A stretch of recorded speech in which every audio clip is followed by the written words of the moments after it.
등산을 가보신 적 있으신가요? 등산 한 번쯤은 다 가보셨죠? 산 타는 거. 등산을 할 때 여러 가지 주의할 점이 있습니다. 등산복 잘 챙겨 입어야겠죠? 환기가 잘 되는 걸로, 땀 소통이 잘 되는 걸로 이제 그 등산복을 챙겨 입어야 되고, 신발 어떻게 신어야 되나요? 신발 미끄러지지 않는 거, 등산화. 그리고 이제 요거 뭐죠? 요거 아이언 챙겨서 올라가야 되죠. 일몰 후에는 산을 올라야 될까요? 오르지 말아야 될까요? 오르지 않는 편이 좋습니다. 주의해야 한다는 것 다 알고 계실 겁니다. 등산을 저는 잘 하지는 않지만 가끔 산에 올라가 산책을 할 때도 있고, 그때가 되면 상쾌하고 기분이 좋아지는 것을 느낄 때도 있습니다. 그런데 우리가 가끔 가다가 등산을 하는 사람들의 이야기를 들어보면 히말라야 산을 올라가거나 아니면 우리가 올라가는 그 산과는 비교가 되지 않은 높은 산을 올라가는 그런 분들 있잖아요. 세계적인 등산가들. 그런 분들을 보면은 종종 우리는 그런 사람들이 조난을 당하는 것을 볼 때가 있습니다. 왜 조난을 당할까요? 그렇게 열심히 잘 준비를 하고 갔는데 왜 조난을 당하는 걸까요? 여러 가지 이유가 있을 겁니다. 뭐 자기가 예상치 못한 여러 가지 자연재해가 발생했을 수도 있을 수도 있습니다. 그런데 이런 여러 가지 이유 가운데 한 가지가 바로 링반대륙 현상이 있다고 합니다. 한번 들어보셨나요? 링반대륙 현상. 링반대륙 현상이란 그 등산 용어로 야간이나 악천후로 인해서 목표가 불분명해지고 시야가 좀 가려지게 되면은 광대한 지형이 내가 실제로는 오르는 것 같지만 제자리를 빙글빙글 돌고 있는 그런 현상을 이야기를 합니다. 내가 이제 앞서 똑바로 간다고 생각을 하지만 결국엔 내가 출발한 지점으로부터 별로 얼마 되지 않는 지형을 돌고 있다라는 이야기죠. 이 현상은 짙은 안개나 눈보라, 폭우, 피로로 인한 사고력 둔화로 인해서 발생한다고 합니다. 등산에만 일어나는 것이 아니라 사막을 여행하거나 광활한 지형에서 우리가 아무것도 없는 망망한 대해에서 움직인다고 할 때 우리는 이러한 현상을 비슷하게 경험하게 된다는 것이죠. 독일에서 이제 막스 플랭크 생물 인공두뇌 연구소에서 이제 실험 참가자들에게 평평한 숲길을 걷게 했습니다. 그리고 나서 이제 사하라 사막지대에서도 몇 시간 동안 한 방향으로만 계속 걷게 했습니다. 그랬더니 흐린 날씨 속에서 참가자들은 자기도 모르게 갔던 길을 되돌아가면서 이렇게 원운동을 그리고 있었다라는 거예요. 그리고 이제 모두가 지름 20m 추가적으로 이제 15명의 피실험자들에게 눈을 가리고 걷도록 했습니다. 그리고 나서 망망한 이 벌판을 걷도록 했을 때 그들은 대략적으로 20m를 전후해서 그 미만의 원을 그렸다라고 합니다. 미국의 러커스 대학의 심리인지학자인 랜디 겔스티겔 교수라는 분은 이제 도보 여행자들이 여행하다가 숨진 경우를 조사했어요. 조사했는데 그 조사 가운데 이제 대부분이 많은 사람들이 자기가 처음 길을 잃었다라고 생각되는 곳으로부터 불과 1마일, 대략 1.6km죠. 1.6km 이내에서 발견이 되었다라고 이야기를 합니다. 그래서 이제 수색을 할 때에도 그 실종자로부터 그 사람이 이제 실종 신고가 들어갔던 데로부터 이제 원을 그리면서 그 수색을 하는 이유가 그런 이유도 있다라고 이야기를 할 때도 있어요. 지도가 없으면 우리는 조난을 당한다라고 생각을 합니다. 내가 지도가 없으면 조난을 당한다 이렇게 생각을 하지만 실제적으로 우리가 길을 잃었다라고 생각을 할 때 지도보다 중요한 것은 우리의 인생을 찾아갈 수 있는 나침반이 필요하다라는 것이죠. 우리가 한 치 앞도 분간이 되지 않는 곳에서 우리가 헤매지 않고 이 링반대륙 현상에서 벗어나기 위해서는 지도가 아닌 방향을 잡아줄 수 있는 그 무엇인가가 필요하고 나침반이 그 역할을 해줄 수 있다라는 이야기입니다. 우리는 오늘 본문을 보게 되면 한 가지 사건을 마주하게 됩니다. 가데스에서 일어난 사건이에요. 가데스에서 일어난 한 가지 사건을 마주하게 되는데 오늘 본문 민수기 20장 1절은 다음과 같이 시작을 합니다. 정월에 이스라엘 자손 곧 온 회중이 신광에 이르러 백성이 가데스에서 거하더니 라는 것이죠. 그 첫 번째 달이라는 말은 이스라엘 백성이 노예 생활을 하던 때에서부터 40년이라는 시간이 지났다라는 것을 이야기를 합니다. 출애굽, 우리가 이야기하는 그 출애굽 있잖아요. 그 출애굽으로부터 40년이 지난 시간, 40년이라는 지난 시간이 돼서 이들은 그 가데스에 도착해서 이러한 사건이 일어났다는 것을 이야기를 해주고 있습니다. 이때 미리암이 죽었죠. 이스라엘 회중은 물이 없다라는 사실을 바라보면서 또한 함께 모세를 원망합니다. 우리가 이스라엘 백성들이 원망하는 이 모습을 바라보면서 여러 가지를 바라보게 되죠. 우리가 익히 잘 알고 있는 사건, 물이 없어서 하나님과 다투고 모세와 다투는 이 사건을 가리켜 우리는 무리바 사건이라고 이야기를 합니다. 물이 없으니까 하나님이 이스라엘 백성들에게 물을 주셨고 모세는 이 과정 가운데 이스라엘 백성들에게 분노하며 지팡이로 바위를 2번 쳐서 물을 만들어낸 사건, 그 사건을 우리는 무리바 사건이라고 이야기를 합니다. 우리는 이 이야기를 들어보면서 모세가 실수했구나 이야기를 할 수도 있고, 그리고 무리바 사건을 바라보면서 이 나쁜 이스라엘 백성들 같으니라고 이렇게 이야기를 할 수도 있다라는 이야기입니다. 우리는 이스라엘 백성들이 원망하는 일, 그 일에 대해서 너무한 일로 생각을 하지만 이들도 나름대로의 이유는 있었습니다. 왜냐하면은 광야라고 하는 곳이 물이 없는 것은 당연하지만 이 가데스라고 하는 지역은 예외였거든요. 가데스라고 하는 이 지역이 예외인 것은 우리가 이 지명이 가지고 있는 이름에서 찾아볼 수가 있습니다. 가데스라고 하는 그 말은 히브리어로 거룩한 샘이라는 뜻이에요. 거룩한 샘 혹은 멤미스닷, 가데스 바네아라고 불려졌으며 그 이름의 뜻과 같이 네 개의 오아시스가 그 지역에 있었다라는 것을 그 지역적으로 의미합니다. 가데스라고 하는 지역에서 물이 없었다라고 하는 것은 그 지역에 이미 엄청나게 극심한 가뭄이 있었을 것이다 라는 것을 예상해 볼 수 있다는 것이죠. 이유가 무엇이 되었든지 간에 이스라엘 백성들은 가데스에 도착해서 물을 찾지 못했습니다. 그들은 마실 물을 찾을 수가 없었습니다. 물이라고 하는 것은 생명과도 연관이 되어 있죠. 사람이 먹을 것이 없으면 일주일 이상 버틸 수 있지만 물이 없으면 사흘도 버티기가 힘듭니다. 갈증과 목마름 가운데 곧 죽음 가운데 놓이게 됩니다. 그리고 이러한 목마름 앞에서 이스라엘 백성들은 모세와 하나님을 두고서 원망했습니다. 우리를 왜 애굽에서 불러 일으켜 세웠느냐? 우리를 왜 애굽에서 이끌어내느냐? 차라리 우리 친구들과 같이 다른 사람들과 같이 우리를 광야에서 죽게 놔두었으면 되지 않느냐? 그런 원망의 목소리를 내었다라는 것이죠. 이스라엘 백성들이 하고 있는 원망 합당하다라고 생각이 하십니까? 당연하다고 생각이 되시나요? 우리는 이러한 모습을 성경 안에서 또다시 목격할 수가 있습니다. 바로 40년 전 가데스 바네아에서 일어났던 사건이죠. 이스라엘 백성들이 가데스에서 하나님을 원망하고 불평하였던 사건은 이번이 처음이 아니라는 이야기입니다. 이스라엘 백성들이 마주하고 있는 상황은 지금 출애굽 이후 40년이 지난 시간의 상황이지만 40년 전 이스라엘 백성들은 가데스 바네아에 처음 도착을 해서 그들은 똑같이 동일한 실수를 저지릅니다.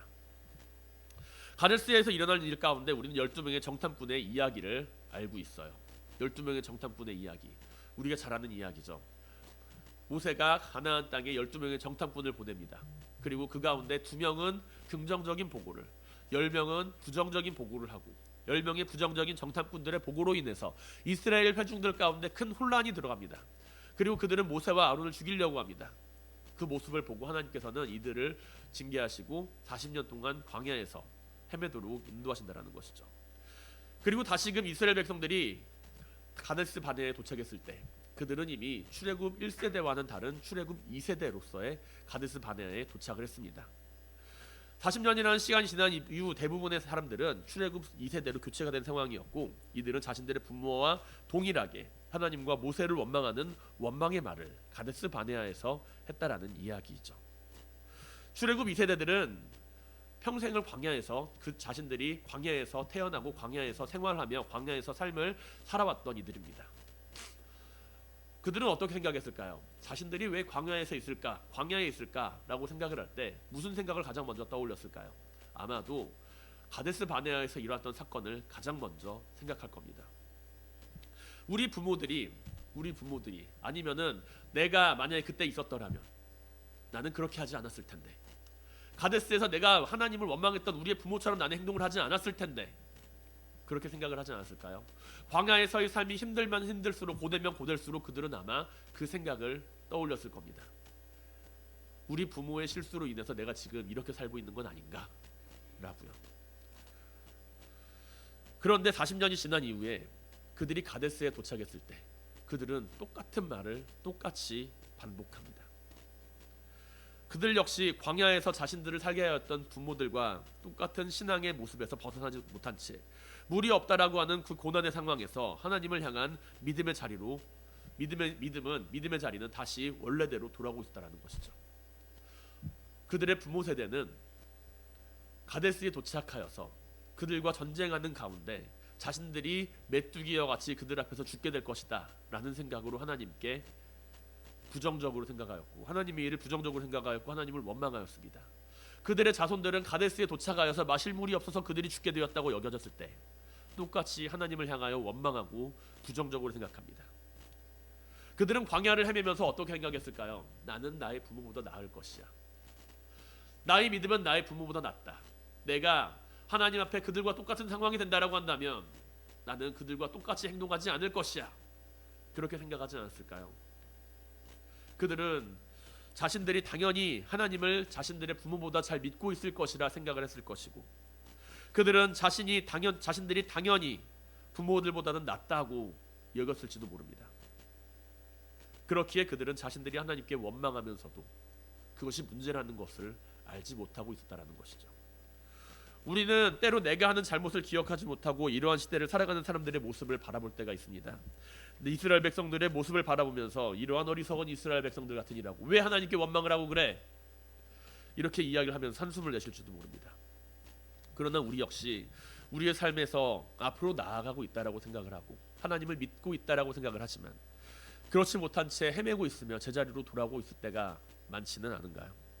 출애굽 1세대가 하나님을 향하여 원망을 하던 그 모습을 바라보면서 또다시 하나님을 향해서 원망하는 그 출애굽 2세대들의 모습을 바라보면서 우리는 과연 우리 자신의 모습을 어떻게 바라보고 계십니까? 똥 묻은 개가 겨묻은 개를 나무라는 것을 우리는 우리 주변에서 흔하게 바라볼 수가 있습니다. 우리 주변을 바라보면 저 사람은 저런 말을 하면 안 되는데 라는 생각을 할 때가 종종 있다는 것이죠. 우리는 우리 주님의 말씀을 듣고 묵상하는 가운데 늘 바리새인이 아니었으며 주님의 제자였습니다. 우리는 주님께서 하시는 그 수많은 말씀을 듣는 가운데 주님을 찾아간 동방박사들이었지 주님을 죽이고자 원하는 헤롯 대왕은 아니었습니다. 우리는 주님의 말씀을 끊임없이 듣고 묵상하는 가운데 주님 앞에서 억울함 가운데 매여 있는 이스라엘 백성들이었지 그들을 매임에 두고 살아가는 바로왕의 모습은 아니었다라는 것이죠. 그러나 우리 역시 우리가 제자라고 말하며 주님께서 원하시는 삶을 살아간다라고 이야기를 할 때, 우리가 타인을 바라보면서 내가 그보다 낫다라고 여기는 마음을 가지고 살아갈 때, 그와 같은 모습으로 살아가고 있을 때 우리는 결국에 제자리에서 벗어나지 못하고 있는 우리 자신의 모습을 발견하게 된다는 이야기입니다. 우리의 삶이 링반대륙 현상 가운데 머물지 않게 되길 바랍니다. 내 자신의 놓인 문제를 바라보면서 내가 그 문제 앞에서 헤매이면서 내 눈을 가리는 것이 아니라 우리의 삶의 나침반이신 하나님을 바라볼 수 있게 되길 바랍니다. 우리는 그 누구보다 나은 존재들이 아니에요. 우리는 그 누구보다 보다 나은 존재들이 아닙니다. 단지 우리가 하나님을 바라보고 있기 때문에 하나님께서는 우리를 의롭다고 여겨주시는 것뿐입니다. 우리는 누군가를 바라보면서 우리의 올바름을 주장하고 있습니까? 다시금 과거의 잘못을 반복하고 있지는 않나요? 가데스에서 하나님을 원망하는 이스라엘 백성들의 모습이 우리의 모습이 되지 않게 되길 바랍니다. 우리 자신이 가지고 있는 의로움에 취하여서 하나님을 바라보거나 하나님을 바라보는 그 눈이 가리게 되는 것이 아니라 내 삶에 있어서 내 삶을 인도하시는 하나님을 바라보며 참된 인생의 목적지를 향해 나아가는 모든 성도님들이 되시기를 주님의 이름으로 간절히 축원드립니다. 우리가 리벤길룬 현상을 극복하기 위해서는 무엇이 필요할까요? 당연함이 아니라 하나님을 향한 감사의 기도의 모습이 필요합니다. 우리는 우리 주변에 너무나도 당연한 것이 많다라는 거와 하는 사실에 대하여 그것을 너무나도 당연하게 생각합니다. 모든 것이 다 당연한 것처럼 여겨져요. 내 주변에 사람이 있다, 당연한 거지. 내 주변에 가족이 있다, 당연한 거지. 내가 할 수 있는 일이 있어, 당연한 거지. 내가 지금 여기 있는 것, 당연한 거지. 우리가 많은 것들을 당연하게 생각을 합니다. 그러나 이 일 가운데 얼마나 많은 것이 당연한 것입니까? 가족이 있는 것이 당연한 건가요? 내 일이 잘 풀리는 것이 당연한 일입니까? 지금 내가 살아서 숨을 쉬는 것조차 당연한 일입니까? 모든 것이 당연한 일이 아니라는 것이죠. 심지어 우리가 기도하는 가운데, 간구하며 기도하는 가운데 그 기도할 수 있는 것조차도 우리는 당연한 것이 아님을 알아야 합니다. 우리가 만약에 당연함 가운데 살아간다라고 한다면 우리는 그 순간 감사를 잃어버리게 될 거예요. 우리가 당연함 가운데 하나님께 간구한다라고 한다면 우리는 그 간구의 기도 가운데 감사를 잃어버리게 될 겁니다. 우리의 기도는 감사를 잃어버리는 기도가 되어서는 안 됩니다. 하나님께 이것저것 간구하는 가운데 우리는 하나님께 요구하는 것들 가운데 그것들을 매우 당연하게 생각하고 익숙하게 생각하며 받아들입니다. 하나님께 간구해, 하나님께 기도해, 하나님께 나아가서 간절히 기도해, 그것을 매우 당연하게 생각하며 그 사실을 감사하게 생각하지 못한다라는 것이죠.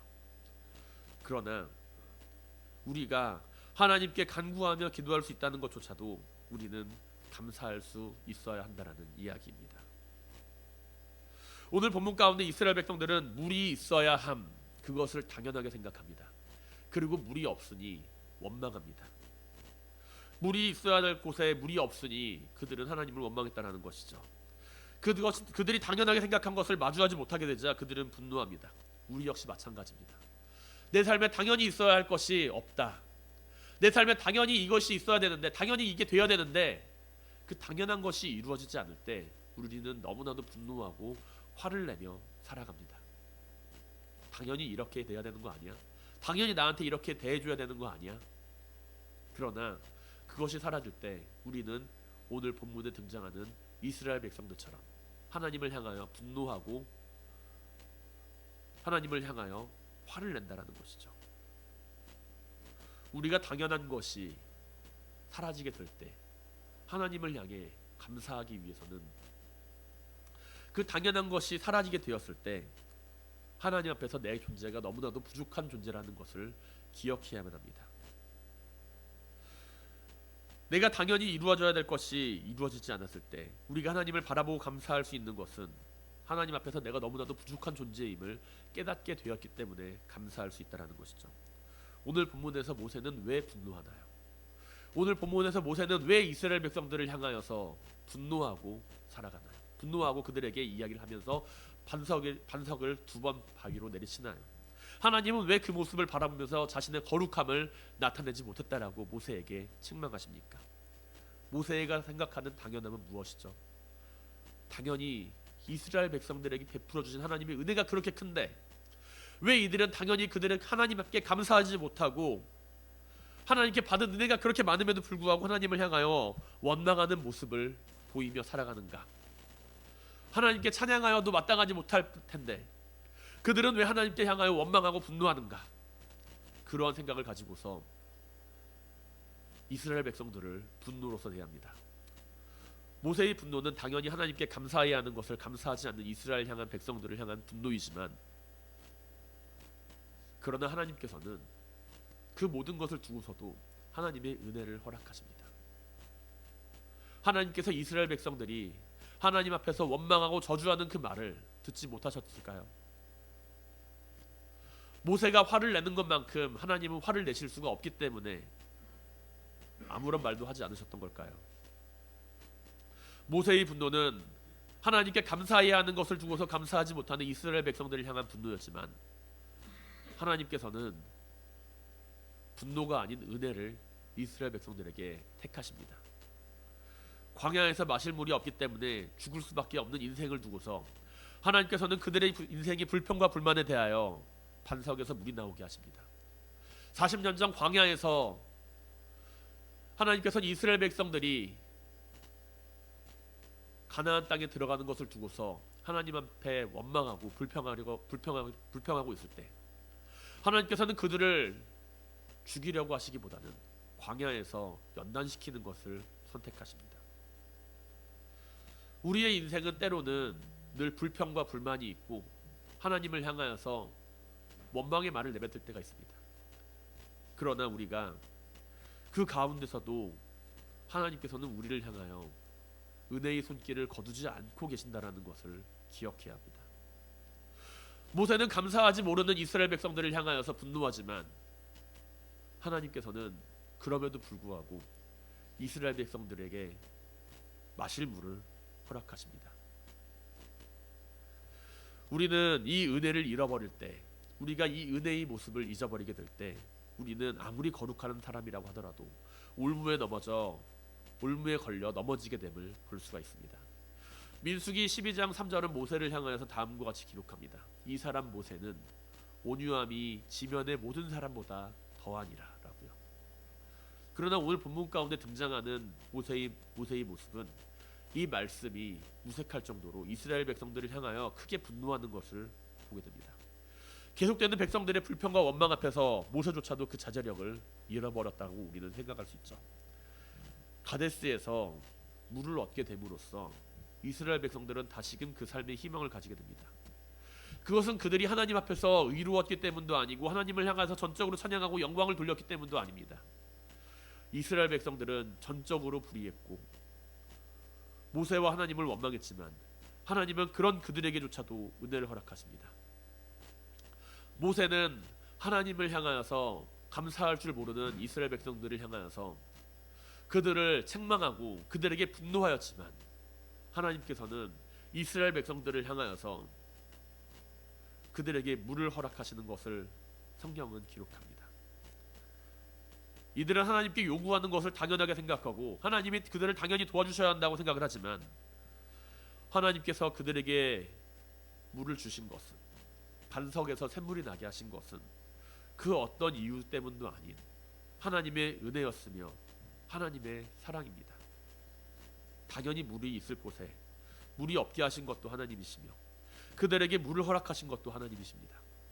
그리고 온전하고 이루었기 때문에 물을 허락하신 것도, 온전하지 못하기 때문에 물을 허락하신 것도 아닌 하나님께서는 그들에게 은혜를 베푸시기를 원하였기 때문에 그들에게 물을 허락하십니다. 주님께서 이 땅에 오신 이유 무엇 때문이십니까? 주님께서 2000년 전 이 땅 위에 말구 위에서 태어나서 십자가에 달려 돌아가시기까지 이 땅에 오신 그 이유는 무엇인가요? 우리가 의로웠기 때문에 오셨습니까? 우리가 불의했기 때문에 오셨습니까? 모든 것이 아니라 하나님께서 우리를 향한 은혜를 베풀어 주시고 그 사랑을 나타내 보이셨기 때문에 주님께서 오셨습니다. 우리를 긍휼히 여겨주셨기 때문에 하나님께서는 우리에게 은혜를 허락하십니다. 우리는 인생의 광야를 걸어가는 가운데 종종 생각을 합니다. 인생이라고 하는 그 광야를 걸어가는 가운데 하나님 앞에서 저 사람은 불의합니다. 나는 의롭습니다. 나는 불의합니다. 저 사람은 의로운 건 아닙니다. 아닙니까? 그렇게 생각을 합니다. 그러나 우리가 이 광야를 걸어가는 가운데 내가 눈앞에 있는 죄와 다른 사람들을 바라보면서 내 눈이 가리워져 하나님을 바라보지 않게 되는 것이 아니라, 그것이 아니라 내 인생을 인도하는 하나님을 바라보게 될 수 있길 바랍니다. 우리의 기도가 당연한 것이 아니죠. 우리의 기도가 당연한 것이 아니라 우리가 기도를 잃어버리지 않고 하나님 앞에 나아갈 수 있는 사실에 우리는 감사해야 할 것입니다. 하나님을 향한 감사를 잃어버리지 않는 기도가 되길 바랍니다. 우리 모두가 의롭지 못한 사람들이라는 것을 알고 있습니다. 하나님 앞에서 누구도 의로운 사람이라는 것을 이야기할 자격은 없습니다. 그러나 하나님은 우리가 불의하기 때문도 아니고, 우리가 하나님 앞에 찬양하기 때문에, 기도하기 때문에, 하나님 앞에 말씀을 듣고 묵상하며 거룩한 생활을 살아가기 때문에 우리를 의롭다라고 여겨주시는 것이 아니라 하나님의 그 은혜 가운데 하나님을 믿는 우리를 의롭다고 여겨주십니다. 우리의 삶은 늘 광야와도 같죠. 어떤 상황이 어떻게 발생할지 한치 앞도 모르는 삶을 살아갑니다. 이러한 상황 가운데, 이러한 삶의 자리 가운데 우리가 제자리를 헤매면서 맴도는 것이 아니라 내 삶의 나침반이 되시고 내 삶의 이정표가 되시는 하나님을 바라보시면서 인생을 살아가시길 바랍니다. 우리의 의로움이 아니라 하나님을 바라보면서 원망이나 불평을 하면서 기도하는 내 삶이 아니라 내 의로움을 바라보면서 타인을 바라보는 기도가 아니라, 당연하게 하나님께 구할 것을 구하는 기도가 아니라 하나님의 은혜를 기억하며 감사를 잃어버리지 않고 살아가는, 하나님의 은혜를 기억하며 그 감사의 기도를 잃어버리지 않고 살아가는 모든 성도님들이 되시기를 주님의 이름으로 간절히 축원드립니다.